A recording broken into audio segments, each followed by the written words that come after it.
같이 창세기 10장 21절을 보도록 하겠습니다. 창세기 10장 21절입니다.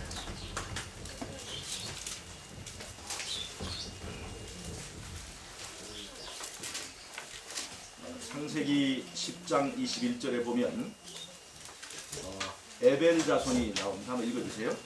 셈은 에벨 온 자손의 조상이요 아벳의 형이라. 그에게도 자녀가 출생하였으니. 네. 자, 여기 보면 창세기 21장에 보면 조금 더 남았죠. 21절. 셈의 아들은 엘람과 아스루와 아르박삭과 룻과 아람이요 아람의 아들은 우수와 훌과 게날과 마스며 아르박삭은 셀라를 낳고 셀라는 에벨을 낳았으며 에벨은 두 아들을 낳고 하나의 이름을 벨렉이라 하였으니 그때의 세상이 나뉘었으며 벨렉의 아유의 이름은 욕단이며 욕단은 알모닷과 셀렘과 하살마헷과 에라와 하도람과 우살과 이훌라와 오발과 아비마엘과 스바와 오빌과 하일라와 오박을 낳았으니 이들은 다 욕단의 아들이며 그들이 거하는 곳은 메사에서부터 스발로 가는 길에 동편 산이었더라. 예, 여기서 30절까지 우리 다 읽었죠? 여기 보면 셈을 에벨 자손의 조상으로 표현하고 있습니다. 노아의 아들이 셈과 함과 야벳인데 세 아들인데 세 아들 중에서 셈이 아들 5을 낳았습니다. 그 중에 셋째 아들이 아르박삿입니다. 아르박삿. 그 아르박삿이 누구를 낳았냐면 셀라를 낳았습니다. 셀라가 에벨을 낳았어요. 에벨. 그러니까 셈의 후손은 셈이 5아들을 낳았고 5아들을 낳았고 그 5아들들에게서 나온 많은 자손이 있는데 그 중에서 셈을 에벨 온 자손의 조상이라고 했어요. 그러니까 에벨 온 자손의 조상이 셈입니다. 즉 셈 자손 중에서 이 성경은 에벨 자손을 중요하게 취급하고 있는 거예요. 근데 이 에벨이라고 하는 말이 히브리, 우리가 히브리라고 하는 히브리라고 하는 말의 뿌리입니다. 즉 에벨 자손은 다른 말로 하면 히브리 자손이라는 말이에요. 그러니까 히브리 자손을 하면 우리가 이스라엘 사람들을 생각하고 있지만 에벨 온 자손의 조상이라고 그랬는데 그 에벨 자손이 우리가 에벨이 2아들을 낳았는데 벨렉이고 또 하나의 아들이 욕단이라고 하는 것입니다. 욕단. 근데 26절에 보면 욕단이 또 아들을 여럿을 낳습니다. 그리고 30절에 보면 이 욕단의 자손이 어디로 이동한가를 보여줘요. 메사에서 출발해서 스발로 가는 동쪽 산이었다고 하는 얘기했어요. 자 보세요.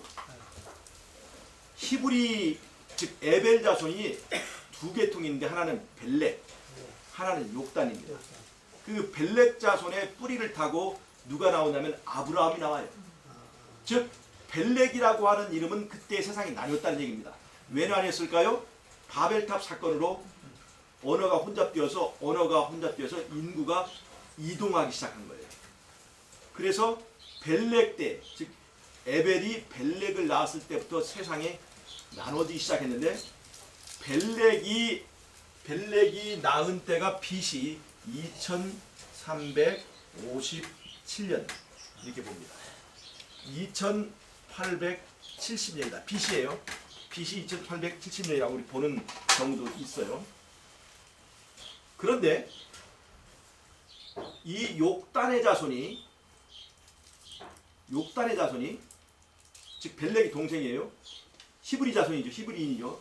히브리 자손인 욕단이 어디로 이동하냐면 메사에서부터 동쪽 산을 넘어서 스발로 가는 거예요. 스발. 그 메사는 터키의 북동쪽에 있는 지명이에요. 터키의 북동쪽에서 동쪽 산이라고 하는 것은 파미르 고원, 천산 산맥, 알타이 산맥을 말합니다. 알타이 산맥. 그래서 이 욕단의 자손들이 벨렉의 자손인 아브라함은 복의 기관이 되는 나라를 세웠습니다. 세상에 복을 나눠주는 나라예요. 자손들이에요. 세상에 복을 나눠주는 자손이에요. 그것이 바로 이 복음을 전하는 이스라엘 된 거예요. 복을 나눠주는 자손입니다. 그래서 이스라엘에서 나온 이제 복된 소식이 바로 복음이에요. 그렇게 저쪽 남서쪽으로 내려가서 메소포타미아에 자리 잡게 되었고, 거기서 이제 나와가지고 저쪽 팔레스타인에 가서 이제 이스라엘이라는 나라를 세우게 된 거죠. 복의 기관을 세우고. 그런데 이 히브리 자손 중에서 또 하나의 계통인 욥단의 자손이 홍익 인간의 나라를 세우려, 즉 널리 사람을 이롭게 하는 나라, 하나님과 함께하는 나라를 세우려고 동쪽으로 가자, 해가 뜨는 곳으로 가자 뜻을 정하고 나라를 세우려고 나라를 세울 넓은 터, 새벌, 새로운 터, 새벌, 벌이라고 해서는 우리말로 하면 터를 말하잖아요. 새로운 나라의 터를 세우기 위하여 동쪽으로 이동하기 시작했습니다. 이미 욕단의 형 벨렉이 났을 때부터 사람들은 이동하기 시작해서 욕단의 후손이 동쪽으로 이동하기 시작했습니다. 파미르 고원을 넘어서 그 다음에 천산 산맥을 넘어서 알타이 산맥을 넘어서 가는 길이 얼마나 힘든 그 길이겠어요. 그때 비행기도 없고 버스도 없는데 그 자손들이 그 길을 넘어가는 거예요. 그것이 바로 아리랑 고개인 거예요. 아리랑. 그들이 세우고자 하는 나라는 하나님과 함께하는 나라예요. 그래서 널리 인간을 이롭게 하는 그런 나라를 세우려고 하는 거예요. 그래서 메사에서부터 출발해가지고 보두막까지 메사에서부터 시작해서 파미르, 고원, 그 다음에 천산 산맥, 알타이 산맥을 지나서 이렇게 홍익 인간의 나라를 세우려고 했던 거예요. 즉 홍익 인간이란 말과 복의 기관이란 말은 같은 말이에요. 즉 히브리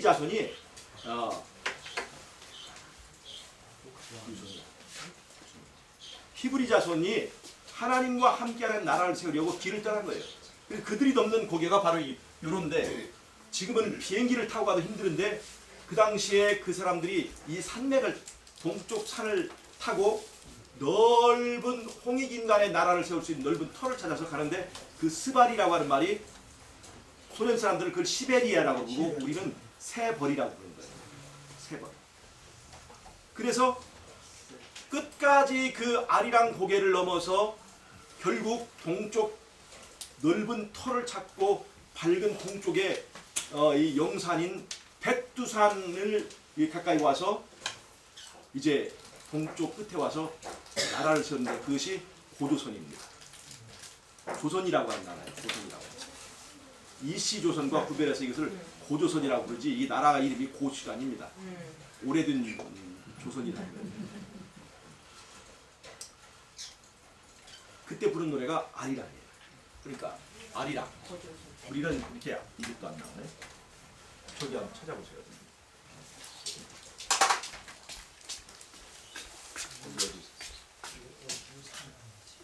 이게 아리랑이라고 하는 노래인데 다 안 한 거 저기 몰라요. 얼른 뒤로. 우리 집사람 보다 나도. 아리랑 이렇게 되어 있지만 원래는 어떤 글자냐면 알이랑. 알이랑. 알이 뭐냐면 우리가 하나님을 엘이라고 부르잖아요. 엘. 그러니까 엘을 엘이라고 부르기도 하고 알이라고 부르기도 하는 거예요. 그러니까 하나님이랑 알이랑. 알이랑 하나님이랑 아라리오인데 아라리오는 알이오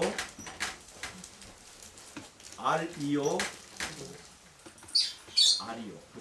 아리오, 아리랑, 아리오, 아라리오 이렇게 나오는데 그때 알은 뭐냐면 하나님이랑 하나님이랑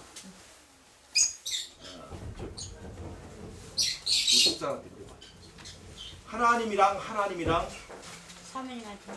하나님이랑 알이랑 하나님이랑 함께하는 고개를 넘어가네 그런 뜻이에요. 알이랑 아리오 하나님이요 하나님과 함께 오직 하나님이요 하나님뿐이요 알이랑 고개를 넘어가네. 이것이 바로 알이랑 고개예요. 이거 얼마나 힘들고 힘든 이동이겠습니까? 그래서 알이랑 고개를 넘어가는 거예요. 알이랑 고개를. 나를 버리고 가시는 님은 신리도 못 가서 발병난다. 그런데 제가 이번에 네팔에 가서 그것을 알았어요.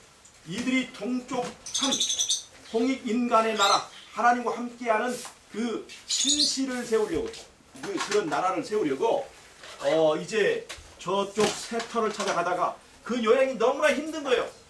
파미르 곤을 넘고 천산산맥을 넘고 알타이 산맥을 넘어가는 그 길이 너무나 고되어서 그 중에 중도 이탈한 사람들이 있습니다.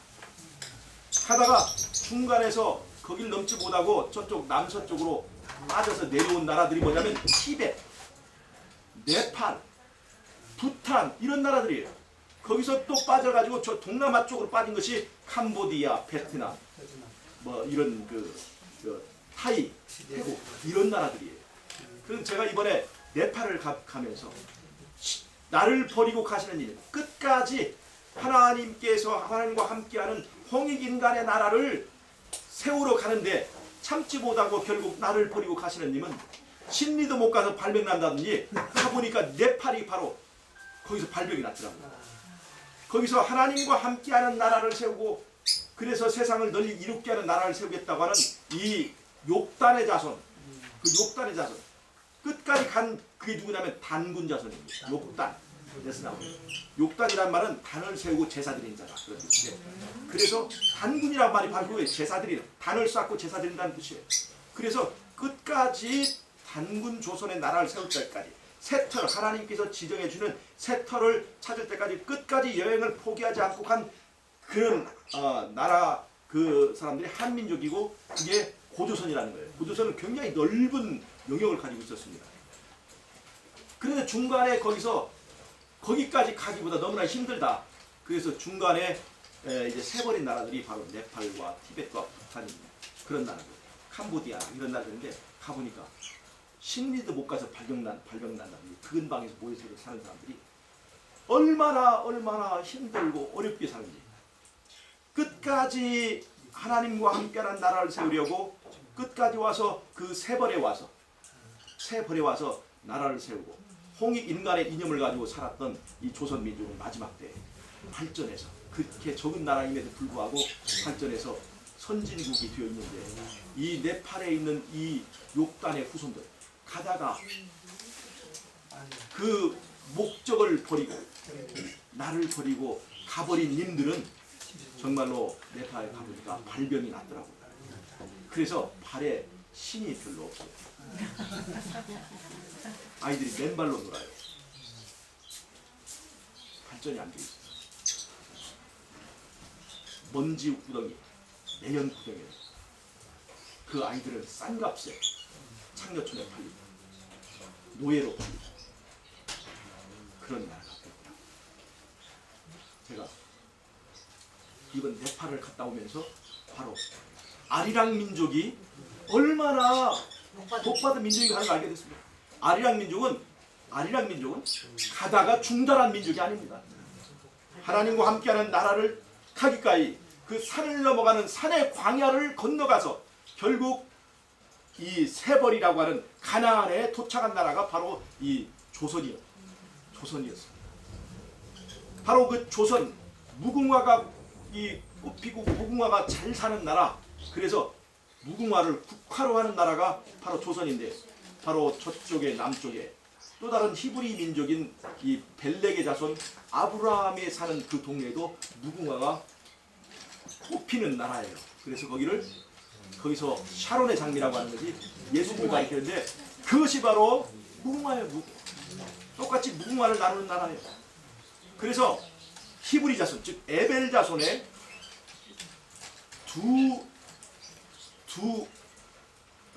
이제 그 지류가 나서서 하나는 저쪽 팔레스타인 쪽에 이스라엘이었고 하나는 저쪽에 동쪽에 가서 고조선을 세운 거예요. 그런데 예수님이 오실 때 초림하실 때에 예수님의 초림을 세상에 전하고 예수님을 영접하고 예수님의 복음을 전하던 나라가 바로 어떤 나라냐면 바로 벨렉의 자손인 히브리 자손 이스라엘이었습니다. 근데 히브리 자손 이스라엘인데 이때에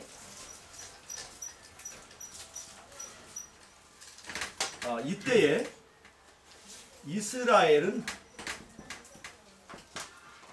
어느 나라의 식민지냐면 로마의 식민지였습니다.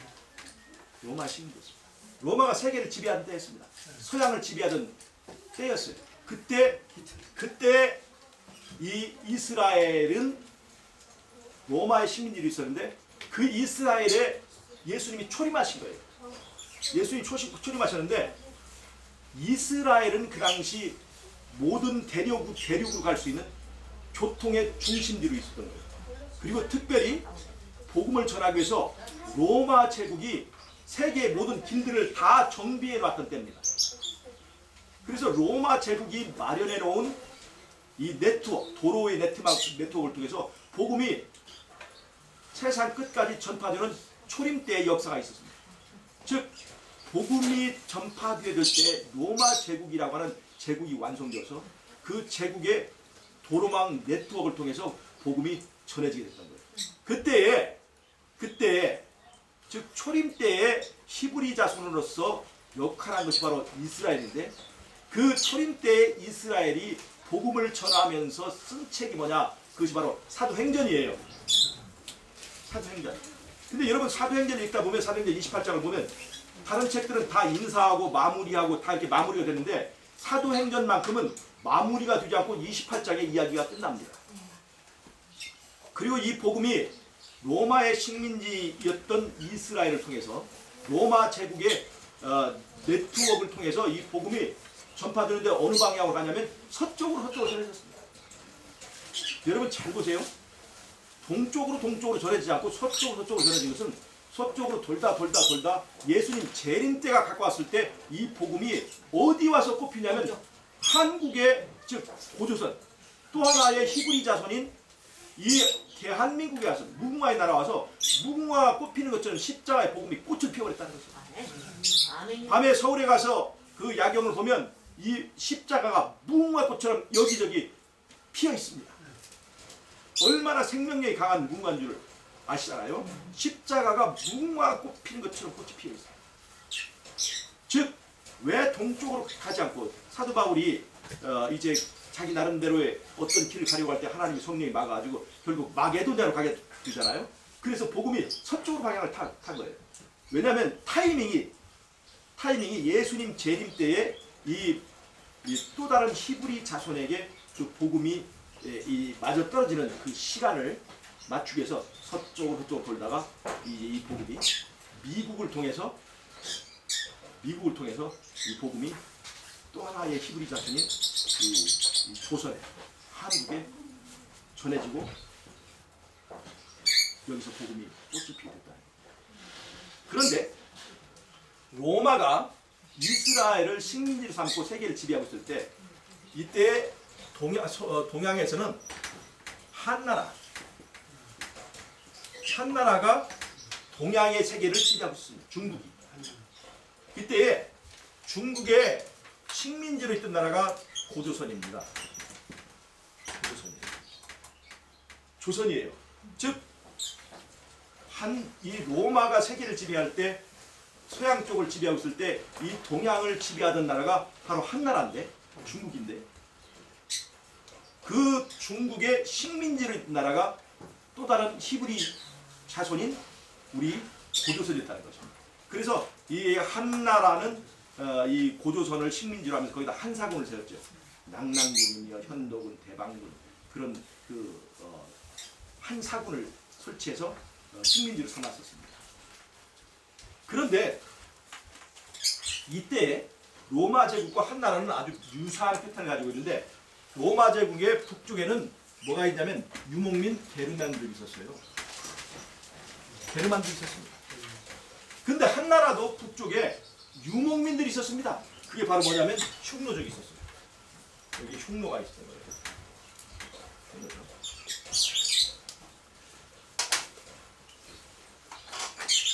이 로마 제국 때 중국과 서양이 연결이 됐습니다.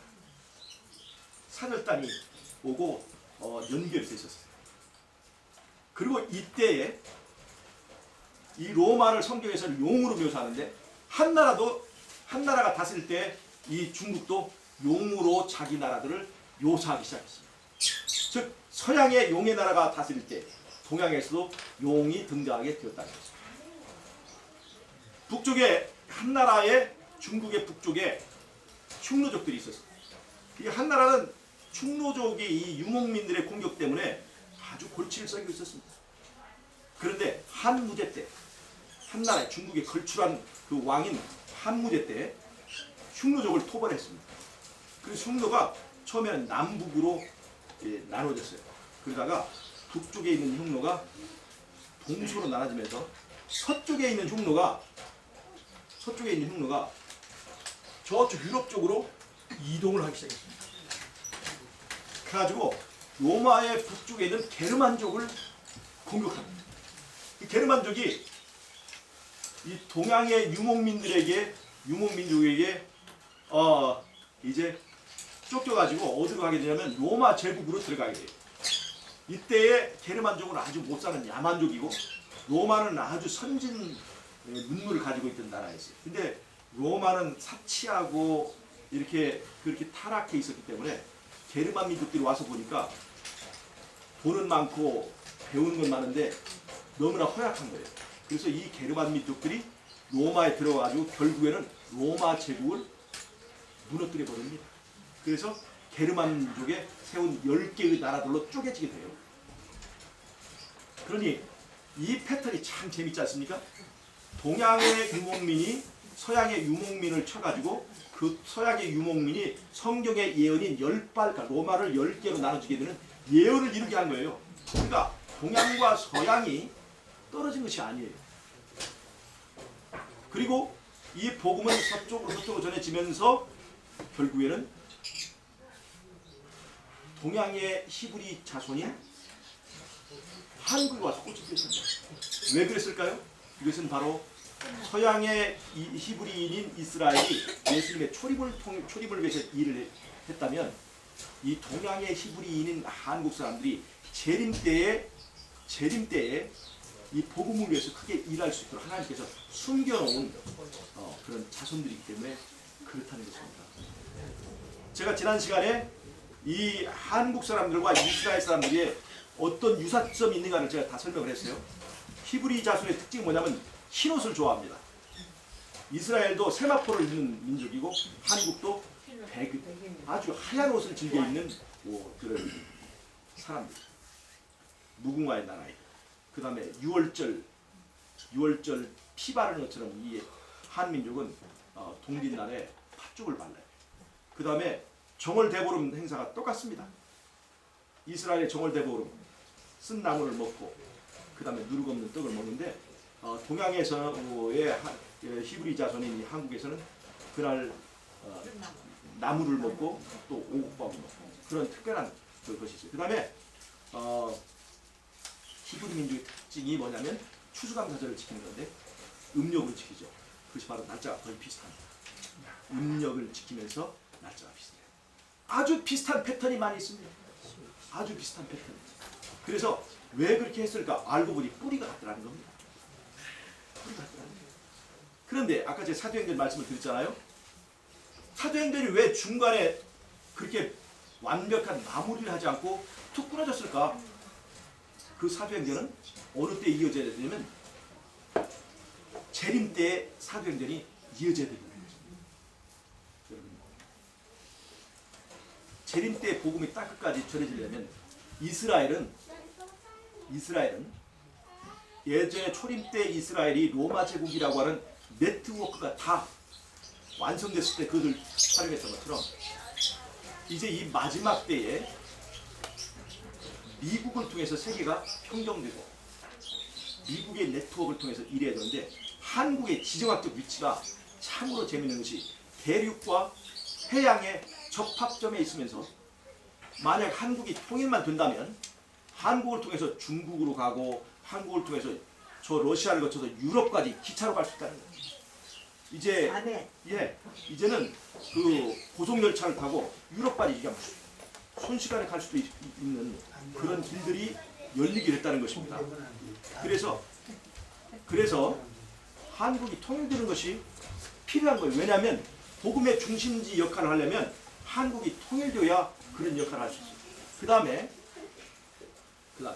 여러분 마지막 때의 싸움은 선악간 대쟁투는 용과 어린 양과의 싸움이에요. 용과 어린 양과의 싸움.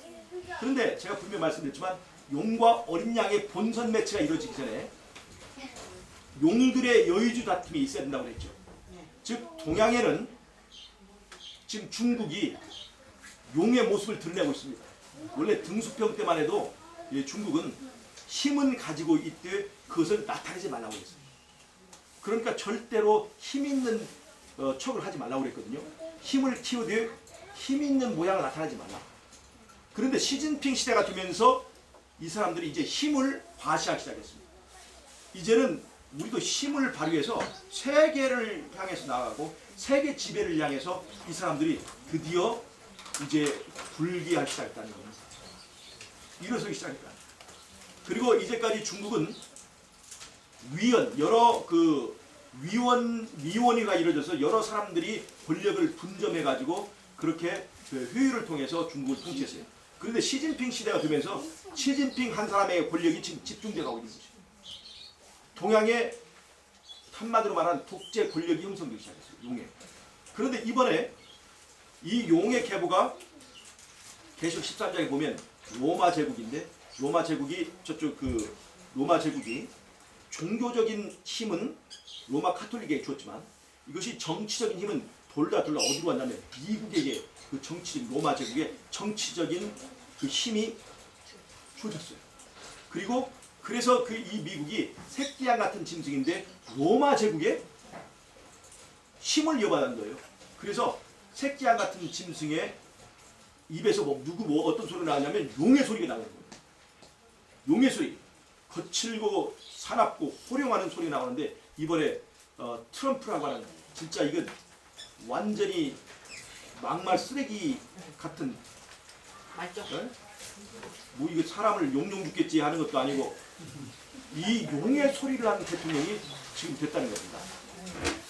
왜 제가 이런 말씀 드리냐면 한국이 어느 날 갑자기 김정은 정권이 붕괴돼 버리면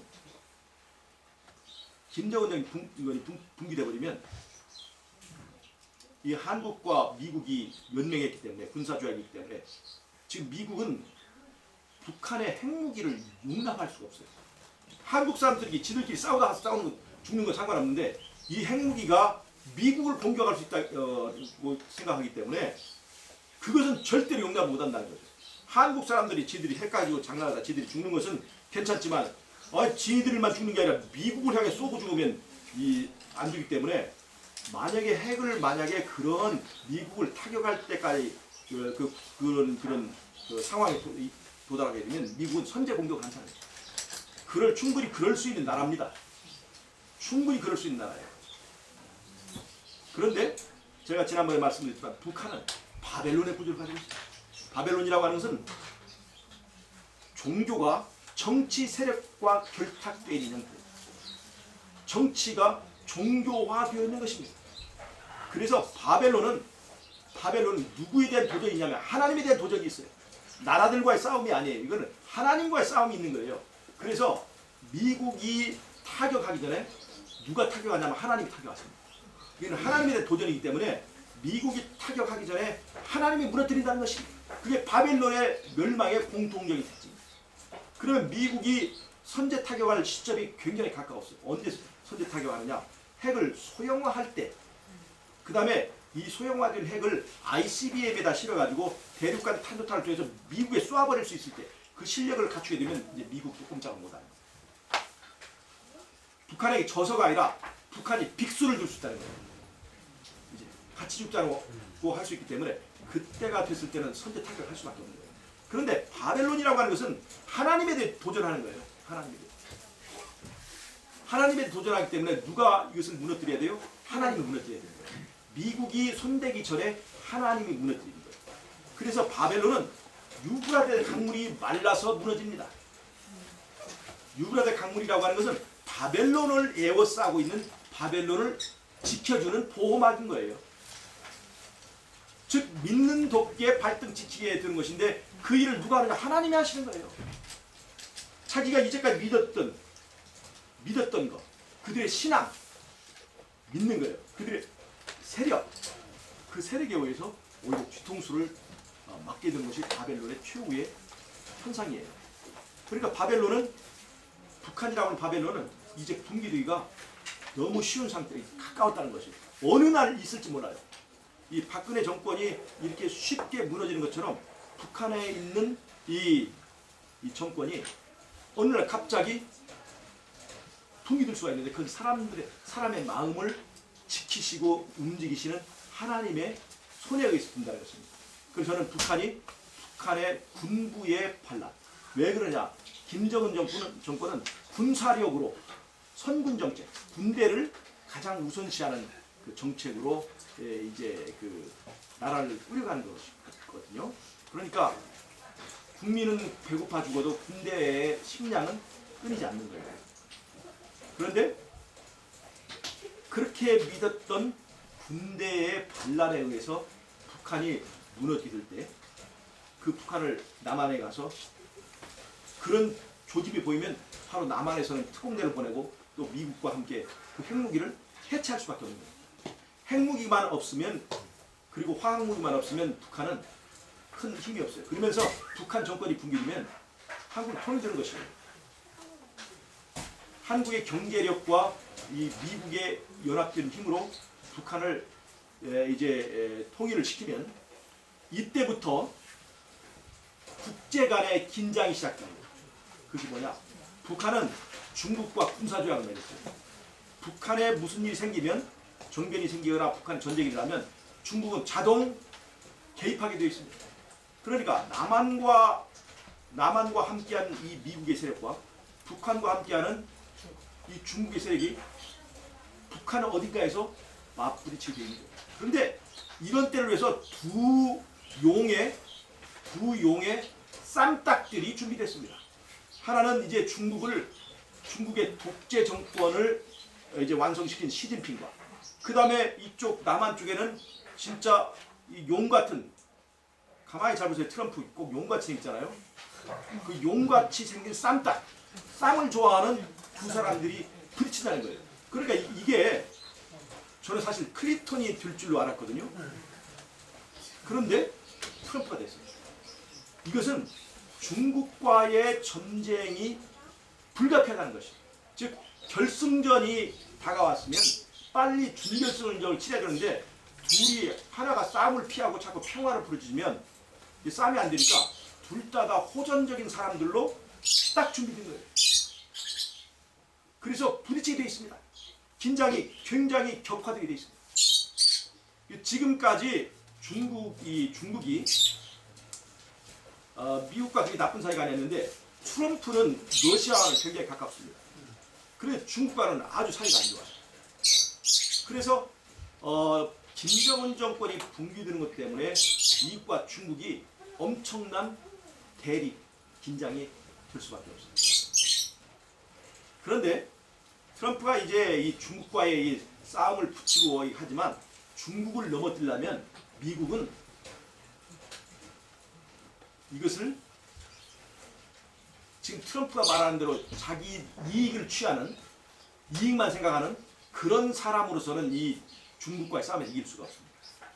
평화의 이 중국이 악한 국가로 둔갑이 돼야 되고 미국은 선한 국가로 나서야 되는 거예요. 즉 두 마리의 용이 여의주 하나를 놓고 다투는 거예요. 그 말이 무슨 말인지 아시죠? 이무기가 용이 되려면 여의주가 하나밖에 없어요. 승천하려면 여의주를 어디야 되는 거예요. 그런데 하나의 여의주로 해서 두 마리의 용이 다퉈요. 그것이 바로 중국과 미국과의 여의주 싸움입니다. 그래서 이제 지금 싸움하기 쉬운 것은 바로 트럼프 같은 사람이 있어야 싸움이 격화되고 그게 되는데, 정작 이 마지막 이 싸움을 이기려면 트럼프 같은 사람 가지고 이것이 안 됩니다. 평화의 한쪽은 선하고 한쪽은 악한 것으로 모양이 이끌어가야 전 세계 사람들의 동조를 얻어낼 수가 있습니다. 근데 트럼프의 정책은 이 멕시코 사람들을 못 오게 하고 참 미국의 이익을 위한 극도의 이기주의자거든요. 극도 이기주의자. 그래서 이것이 이 사람이 싸움이 시작이 될 수는 있지만 그 싸움을 마무리하고 세계를 이끌 수 있는 세계 지도자로서는 이 사람은 아주 부족한 사람입니다. 그러나 그 미국이 중국을 이제 무너뜨리기 위한 하나의 징검다리 될 수가 있습니다. 싸움이 붙어야 됩니다. 약 올리는. 예. 그래서 싸움이 붙는데 미국은 교황권의 도움이 없이는 절대로 중국이라고 하는 거대 세력과 싸워서 이길 수가 없습니다. 예전에 소비에트 연방과의 그 싸움에서 미국이 소비에트 연방을 이제 그 패권에 있어서 떨어지게 한 것은 바로 교황 레이건과의 결합 때문에 그랬습니다.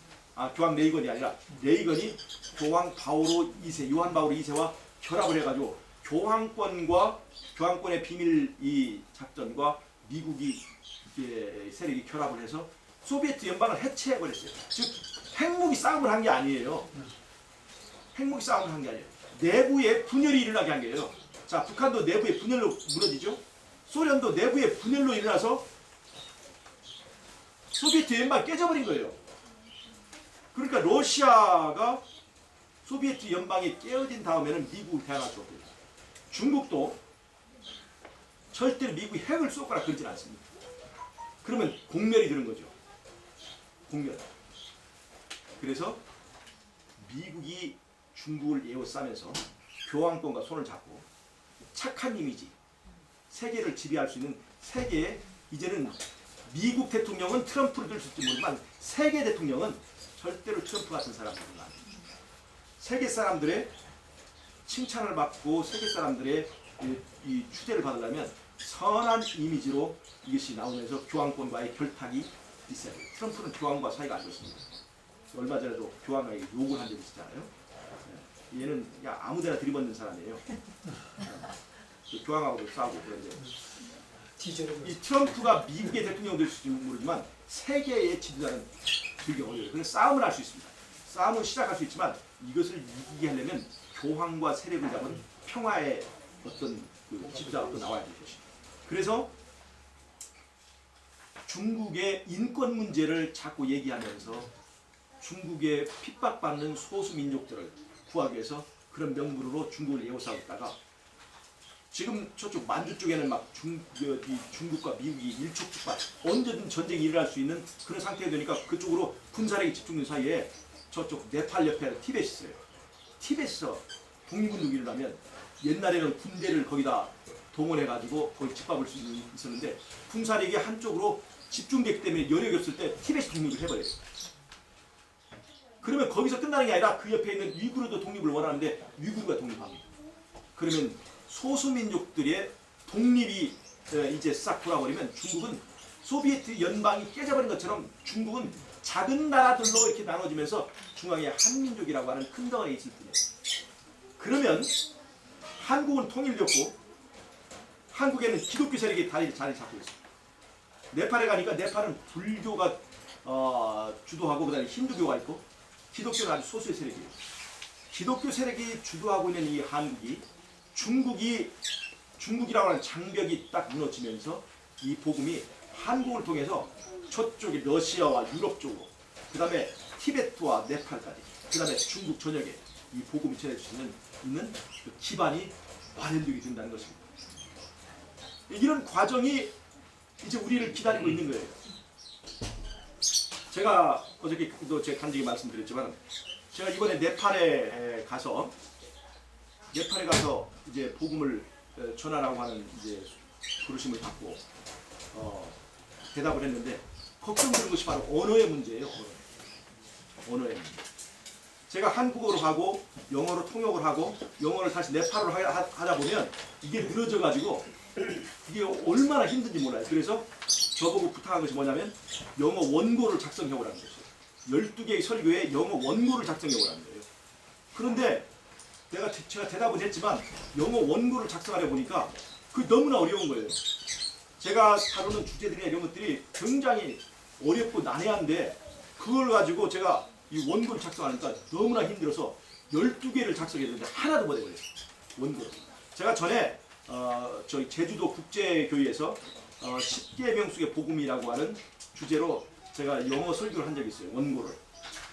그래서 그 원고가 어디 있을 것이다 하나라도 컴퓨터에 찾아봤더니 아무리 찾아봐도 그게 날라가고 없는 거예요. 그래서 결국에는 제가 하나도 원고를 준비하지 않고 못하고 가게 된 거예요. 근데 제가 굉장히 걱정을 했습니다. 굉장히 걱정을 했어요. 정말로. 그런데 마지막에는 사도행전의 역사가 일어날 수 있지 않을까 그런 생각이 드는 거예요. 사도행전의 역사. 방언의 은사. 그랬어요. 우리 저 아는 사람들에게 제게 방언의 은사가 있게 해달라고 기도를 했는데 우리 박종수 집사가 저한테 원고를 준비했냐고 해서 원고를 하나도 못 준비했다고 그랬더니 막 야단을 치면서 너무나 무성의한 거 아니냐 그렇게 얘기를 하는데 막상 그게 원고 작성하는 게 쉽지 않아요. 우리 박종수 집사는 뭐 말로 먼저 한국말 말로 작성을 하세요. 그 다음에 하나씩 번역하면 되지 않습니까? 근데 그게 아니에요. 한국말로 우리말로 작성하려는 게 그것도 어렵더라고요. 그래서 결국은 원고 없이 간 거예요. 제가 한 번도 원고 없이 영어 설교를 해본 적이 없어요. 영어 설교를 해본 적이 없어요. 네팔에 갈 때는 오로지 그 영어 문제만 제가 고민하고 있다가 카트만두 공항에서 그 배를 옮겨 타면서 제 사랑하는 나의 이삭 같은 그 캠코더 정말로 좋은 그 캠코더 거기에 모든 장비 다 들어있고 이 마이크 들어있고 그 다음에 비싼 그 배터리 들어있고 배터리도 2개나 들어있고 그 다음에 비싼 저장장치 다 들어있고 진짜 제 사랑하는 그 모든 것들이 들어있는데 그 캠코더가 집필을 시작하기 전에 제가 그것을 분실한 거예요. 사실 제가 가지고 다녔었는데 무겁다고 우리 집사님들이 이제 가지고 다니시다가 짐을 어떻게 한 곳에서 옮기고 그날 우리가 카트만두에 도착했을 때 인도 대통령이 와가지고 우리를 데리러 오던 차량이 카트만두 시내에 올 수가 없어서 어쩔 수 없이 밴 2개를 임대를 했는데 그 밴에다 옮겨 놓고 거기 마지막에 와서 짐을 싣다가 제 캠프를 찾으니까 아무리 찾아도 없는 거예요. 다시 카트만두를 가가지고 공항을 여기저기 찾았는데 아주 그 시스템이 망가진 시스템이라 어디가 찾을 수도 없고 그래가지고 결국 못 찾았어요. 제가 얼마나 실망을 했겠네 생각을 해보세요. 제 손가락이 잘라지는 느낌이었고 제가 아브라함이 이삭을 바치는 느낌으로 제가 충격을 받았어요. 제가 인천공항에서 나오는데 그 여권이 들어있는 그 가방을 놓고 내렸는데 조만집 갔는데 거기 있는 그 차장이 사라져가지고 그 여권 그 들어있는 가방을 줬어요. 깜짝 놀랐어요. 그 여권 가방이 만약에 시름트에 차가 출발했으면 저는 인천공항에서 출발도 못하고 돌아올 뻔했어요. 뭐 어떤 사람은 거기서 돌아오길 바랐을지도 모르겠지만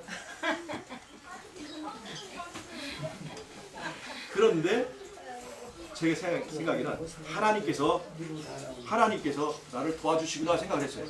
그런데 그 도와주시는 하나님께서 카트만두에서는 잠을 주무신 거예요.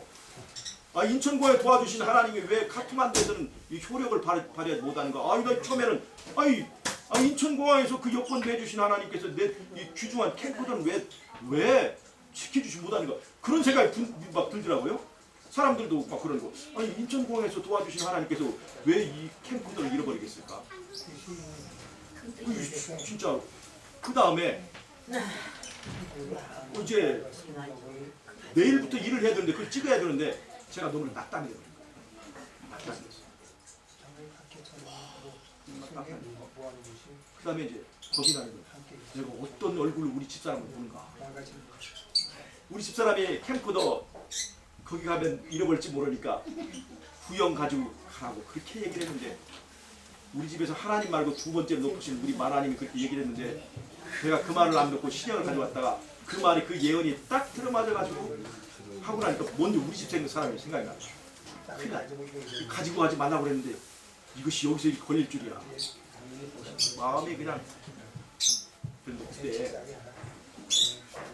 제 믿음이 욥과 같은 위치에서 시련을 받는다 생각을 했어요. 욥처럼 경건한 사람이 왜 하루아침에 재물이 다 사라지고 자기 가족들이 죽는 그런 비참한 일을 당했을까? 그때 사람들은 당신이 하나님을 잘 믿었는데 왜 이런 결과가 생기느냐 하는데, 욥의 아내는 하나님을 욕하고 팩 죽어버리라 그렇게 얘기를 할 정도로 너무나 그 심했다는 거예요. 저한테도 꼭 적용될 수 있는 그런 것이 돼버린 거예요. 아니 하나님 일을 하러 왔는데, 하나님 일을 하는데 이 캠코더, 그 중요한 그 모든 걸 다 찍어야 되는 캠코더를 잃어버렸다면 이건 정말 나 이거 하나님이 나를 이거 축복하지 않는다라고 생각도 들 수 있고 낙담이 드는 거예요. 근데 그때 제가 여기서 만약 져버리면 이번 집회는 다 죽는 거다. 중요한 것은 거기에서 복음을 전하는 것이지 찍어오는 것은 나 두 번째 문제고, 그래서 제가 하나님 생각했어요. 이런 때 내 캠코더가 사라졌을 때 나는 하나님을 내가 믿을 수 없는 하나님인가? 그런 생각이 번쩍 드는 거예요. 하나님이 아시고 이루어진 일이라면 이것은 반드시 좋은 일과 연결된다라고 하는 생각을 제가 그때 하게 됐어요. 하나님에 대한 신뢰가, 내가 그것을 생각하니까 하나님에 대한 신뢰가 딱 보이면서 우리 하나님을 이런 때 믿어드려야 되겠다. 아멘. 하나님을 제가 믿기로 결정하고, 제가 막 캠코더를 찾아 돌아다니는 그분들 그만두라고. 하나님께서 아시는 일이니까 더 좋은 일에 전주가 될 테니까 그만두세요 하고 제가 같이 이제 갔어요. 제가 이제 그것을 다루지 않고 그냥 밝게 웃으니까 그 사람들의 분위기가 이제 회복이 됐어요. 그렇지 않았으면 이게 이제 그분들이 맡겨라는 얘기가 없어졌으니까 이게 되게 그분들에게는 짐이 될 수 있는데, 제가 밝아져 버리니까 이제 분위기는 이제 살아났어요. 그 후에 그 다음 날 이제 제가 영어로 설교를 해야 되는 거예요. 영어. 그런데 우리 조백일 목사님이 오전에 유창한 영어로 그 일을 다 하셨죠. 오후에 3시간은 제가 해야 됩니다. 제가 한글로만 한다면 그 시간을 때울 주제가 없는 건 아니죠. 한글로만 한다면 얼마든지 할 수가 있어요. 근데 이놈의 영어로 하려고 그러니까 그렇게 부담이 드는 거예요. 근데 기도하고 제가 우리 박종 집사님한테는 하나님께서 내게 방언의 은사를 주실 테니까 두고 보라고, 네팔 방언을 할지 모르니까 두고 보라고 제가 당장 치고 갔는데, 하나님께서 네팔 방언은 안 주시고 영어 방언이 터지게 했어요. 아멘. 영어 방언이 터지더라고요. 그러니까 원고 없이 영어 설교를 해본 적이 없는 저에게 영어 방언이 터진 거예요. 그래서 제가 성경 강의를 하는데 그냥 제가 하는 영어를 듣고 통역을 했는데 사람들이 얼마나 반응이 좋은지 너무너무 좋아하는 거예요. 이게 너무너무 좋아하고 사람들이 감동을 받고 막 간증을 하면서, 전에는 우리가 기본적인 것, 막 기초적인 것 배웠는데 오늘 아주 이렇게 깊고 재미있는 말씀을 들어서 이제 내가 확신을 갖게 됐다 하는 사람들이 막 나서가지고 간증을 하는 거예요. 제가 4일 동안 이 기적을 체험을 했습니다. 4일 동안. 제가 왜 이 얘기를 합니다. 사도행전은 중간에 멈춘 책이에요. 마지막에 나머지 부분은 동양의 히브리 자손들이 써가야 되는 책이라고 하는 것입니다. 아멘. 제가 그 생각을 하게 됐어요. 동양의 히브리인들인 이 조선족들이, 한국 사람들이 마지막에 그 사도행전의 나머지 부분을 완성해야 된다 하는 것이 제가 거기 가서 깨달은 말이에요. 아멘. 우리에게 그런 역사가 마지막 때 일어날 수 있겠구나 하는 것을 제가 이번에 체험을 한 거예요. 아멘. 사람들은 제가 영어를 번역도 하고 영어를 가르치고 하니까 그래서 그런 거지라고 하지만, 정말 영어를 아는 사람들은요, 아무리 영어를 읽고 해석한다고 하더라도 영어로 말하고 설교하는 것은 얼마나 어렵다는 것을 아실 수 있어요. 근데 그걸 하나님께 하게 해주시더라고요. 제가 강의할 때 사람들이 막 열광하고 좋아하고 통역하는 사람이 좋다고 아주 그 깨달음을 얻었다고 그러면서 그 얼마나 좋은 시간이었는지 몰라요. 내가 만약에 캠코더를 잃어버렸을 때 낙담에 묻혀버렸더라면 그리고 하나님에 대한 불신이 있었더라면 절대로 이런 영적인 이 역사가 있을 수가 없었어요. 아멘. 그리고 어저께도 말씀드렸지만 제가 거기서 딸 하나를 얻었다고 했지 않습니까? 근데 그냥 딸도 아니고 이쁜 딸, 똑똑한 딸, 사모님. 아주 신앙적으로 순종 잘하고 봉사하는 아주 좋은 제품으로 딸 하나를 하나님께 선물하셨습니다. 제가 첫날 시작하기 전에 믿음의 시험을 받았다고 했지 않습니까? 그때 내가 답안지가 여러 개 1, 2, 3번 중에서 믿음으로 승리하기, 그냥 중간에서 어정쩡하기, 세 번째 불신으로 낙담하기, 이런 세 개의 질문지 중에서 제가 불신으로 낙담했더라면 그 지표에 다 죽 섰고, 지표도 죽 섰고, 그 다음에 하나님께서 이쁜 딸도 주시지 않았을 텐데 제가 1번 믿음으로 승리하는 지번을 선택을 했더니 하나님께서 축복을 주셔서 그 지표가 성공적인 지표가 됐어요. 이제까지 있었던 지표 중에서 가장 성공적인 지표였다고 평가를 받았어요.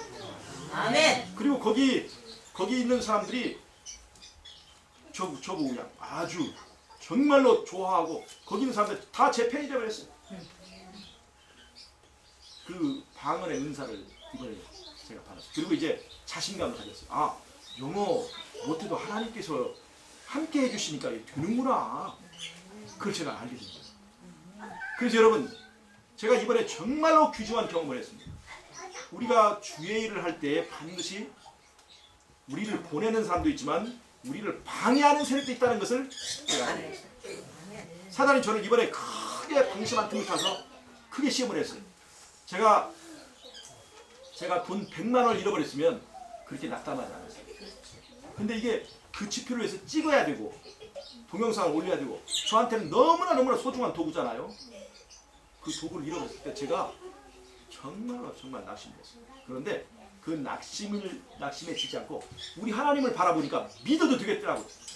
우리 하나님을 믿어도 되겠더라고요. 아멘. 이것이 축복의 단계, 하나의 계단이라는 것을 제가 믿어드렸을 때 하나님께서 저를 아멘. 세워주시더라고요.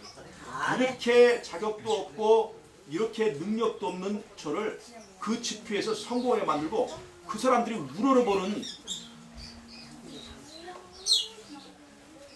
이 성경 선생님으로 그렇게 보게 만들더라고요. 그리고 덤으로 그 캠코더보다 몇 백 배 더 가치 있는 그 쌀을 저한테 주셨어요. 그 쌀을 정말 주셨어요. 그 애는 정말로 제가 필요한 그런 딸이고 우리는 또 그 딸이 정말로 필요했고 그래서 저희는 그 딸을 데려다가 한국을 데려다가 신학을 공부하게 하려고 그 딸과 함께 둘을 데려다가 신학을 공부시켜서 여기서 한국어와 영어와 신학을 다 준비시키고 또 제가 여기서 우리 이성재 집사님 쪽에서 그 양재 기술, 옷을 만드는 기술을 가르치고 해서 그리고 다시 네팔로 저희가 보내려고 해요. 아멘. 그래서 저희가 가보니까 네팔에서는 여러 가지 일들이 있지만 제일 중요한 건 인재 양성이라는 말이에요. 그 본토인들을 교육시켜가지고 그들을 선교사로 보내야 되겠구나. 그 근방에는 티벳이 있고 그 근방에는 부탄이 있어요. 걔네들이 가서 전해야 돼요. 그러니까 네팔 사람들은 부탄에 가는 것이 어렵지 않아요. 근데 다른 외국인들이 가는 것은 어렵습니다. 그래서 이 애들을 훈련시켜서 저쪽에 티벳과 네팔과 인도 쪽으로 우리가 선교사를 보내야 되겠구나. 그래서 교육으로 인재 양성과 교육과 훈련으로 저희는 목표를 정했어요. 그리고 이제 우리 산수의 교회는 그것을 위해서 우리 함께 노력을 해야 되겠다 생각을 해요. 그래서 저희가 지금 이제 생각하고 있습니다. 한 1년 정도만 그 아이들이 지금 한글 배우고 있는데 그 아이들을 공부시켜가지고 어느 정도 준비가 되면 우리 삼육대학에 신학과로 지금 유학 비자를 받아서 데려오려고 계획을 세웠습니다. 그리고 여러 가지 것들을 잘 지금 준비하고 있고 우리가 이런 일을 위해서 정말 마지막 때에 인재를 양성해서 선교사들을 파송하는 그 교회가 최고의 교회다 하는 것이 아멘. 우리가 그런 일을 하려고 생각합니다. 그리고 이 마지막 때에 예전에 초림 때의 히브리 자손을 통해서 성령의 역사가 있었고 그것이 사도행전을 쓰게 했던 것처럼 그 사도행전이 중간에 28장에 툭 끊어졌어요. 종결도 다 끊어졌어요. 그 사도행전을 종결하는 그 놀라운 역사들이 우리 바로 서양의 이 동양의 히브리인인 이 한국을 통해서 그것이 이루어지기를 바란다고 하는 것입니다. 아멘. 제가 네팔에서 희미하게 맛봤던 방언의 은사처럼 우리 앞에 그런 일들이 있을 것이라고 하는 것입니다. 아멘. 여러분 큰 일을 생각하는 사람들 앞에 이런 시험이 올 때 그것에 휘둘리면서는 절대 안 돼요. 그런 것이 올 때 또 우리의 욥기가 뭡니까? 기도에 응답이 없는 거예요. 하나님께 기도했는데 응답이 없는 거예요. 왜? 그 사람을 놓고 지금 내기가 벌어지고 있기 때문에 하나님께서 기도에 응답을 할 수 없는 거예요. 하나님이 기도에 응답을 해주고 하나님이 재물을 주기 때문에 그래서 이 사람이 하나님을 믿는 척 하는 것이 아닙니다. 하나님이 기도의 응답을 1년만 안 해줘 보세요. 이 사람이 믿나 하는 것이 바로 사단의 주장이거든요. 여러분 이럴 때 또 우리가 욥처럼 승리하는 사람이 되려면 하나님이 기도에 응답해 주시야 할 때, 하나님이 우리의 텐스포드를 뺏어가실 때, 하나님이 우리에게 아브라함에서 이삭을 뺏어가실 때, 하나님이 내가 생각하는 것과 다른 어떤 길로 인도해 주실 때, 그럼에도 불구하고 내가 그것을 믿어야 된다는 것입니다. 그럴 때 하나님께서 욥에게 축복을 주셨잖아요. 욥에게 얼마나 예쁜 딸들을 주셨잖아요. 하나님의 축복은 하나님께서 제공하는 시험과 사단이 사실 제공하는 거죠. 그 시험과 연결되어 있다는 것입니다. 그 답안을 잘 찍어야 되는 거예요.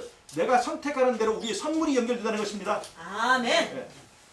그래서 여러분 이런 우리들에게 오는 이런 것들을 생각하고 크게 생각하는 사람들이 되시길 바랍니다. 아멘. 작은 것들에 연연해서는 안 돼요. 믿어지지 않을 때 하나님을 믿어드리는 것보다 하나님을 더 감동시키는 일은 없다는 것입니다. 아멘. 하나님을 감동시킬 때 우리에게 복이 이리로 온다는 것을 여러분 잊지 마시기 바랍니다. 그리고 우리의 삶을 통해서 이제 우리가 산수의 교회가 이 지역뿐만 아니라 전 세계의 복음 아멘. 사업을 위해서 그 복음 역량을 키우는 우리들이 되었다 그렇게 생각을 합니다. 아멘. 그래서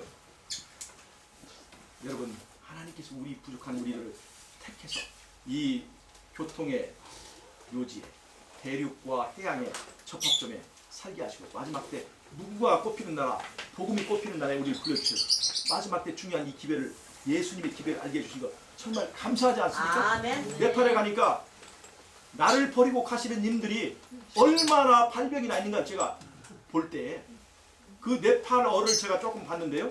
우리말하고 구조가 비슷합니다. 우리나라가 언어의 계통이 우랄 알타이어 계통이에요. 왜 그럴까요? 알타이 산맥을 넘어왔던 민족이기 때문에 우랄 알타이어 계통인 거예요. 근데 네팔어도 주어, 목적어, 동사 이런 식으로 됐어요. 아주 쉬워요. 그래서 제가 한 1년 동안 네팔어를 열심히 한번 공부해 보려고 해요. 그래서 1년 후에 갔을 때는 네팔어로 제가 한번 그 성경 강의를 하려고 생각합니다. 거기서 몇 달을 배웠지만 그 몇 달만 갖고도 아주 잘 써먹었습니다. 잘 써먹었어요. 네. 그래서 여러분 우리 산수의 교회를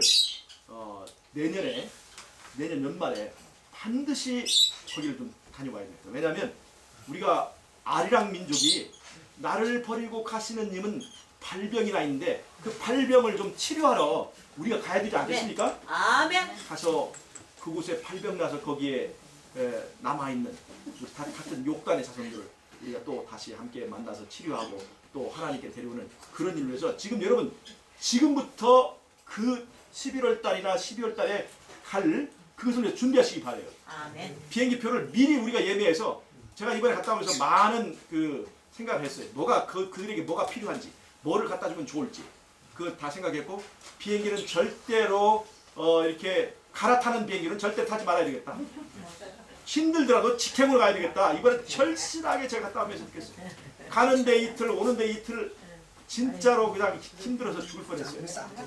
그런데 이제 미리미리 준비해서 꼭 한 일주일간 시간을 낼 수 있도록 지금 미리미리 준비하죠.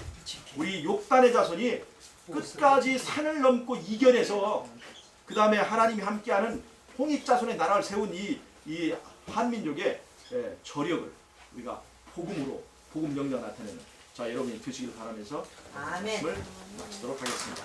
아멘. 감사합니다. 기도하고 제가 마치겠습니다. 하나님 우리 아버지, 우리를 마지막 때에 사도행전의 주인공들로 불러주셔서 감사합니다. 믿어지지 않을 때 하나님을 믿는 믿음을 주시옵소서. 주님과 함께하는 아리랑 민족이 되게 하여 주시옵소서. 사도행전의 역사를 믿고 이제 세계를 구원하는 일에 우리 자신을 헌신하는 우리 모두가 될 수 있도록 축복해 주시기를 예수님의 이름으로 기도하옵나이다. 아멘.